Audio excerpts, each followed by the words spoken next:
Interesting story there from Mercy Kandi. Let's now focus on a story that some of you have been talking about on social media. A 14-year-old girl from a public primary school in Kakamega wants to be a civil engineer. She believed that by scoring 412 marks in last year's KCPE, she would secure a place in a national school. That did not happen, and hers is not the only distressing story over the Form 1 selection criteria. KTN's Dorcas Wangira reports.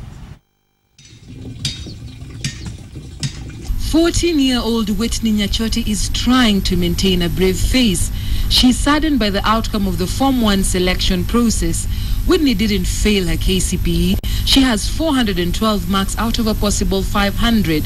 She was second and the best girl in Lubinu Primary School's class of 2014. But she won't be going to any of the national schools she chose. I was shocked. I expected to go to Kenya High or maybe Alliance.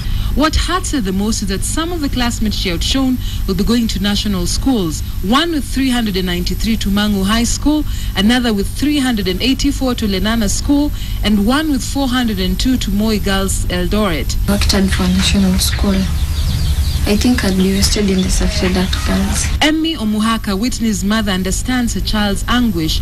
All her siblings went to national schools on merit. One with 439 went to Limuru Girls, and her brother went to Kakamega High School. Hata yeye mwenyewe amesema hataenda hiyo shule. Sikuona alama ya maana ya kuchagua shule.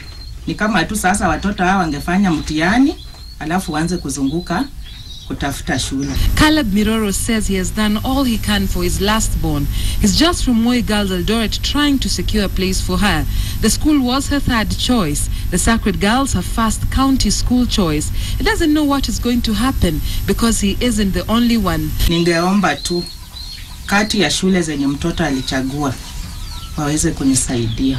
The Ministry of Education had guaranteed that the selection process would be guided by the principles of equity and fairness, that every child would have a fair chance of placement based on merit, choice and quota. But so far, misunderstanding clouds the process.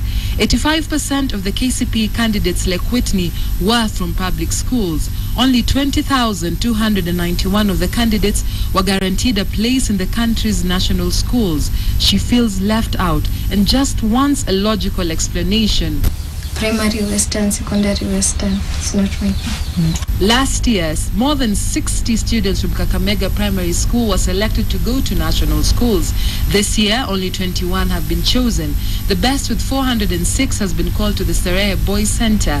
One with 352 has been called to Nakuru High School.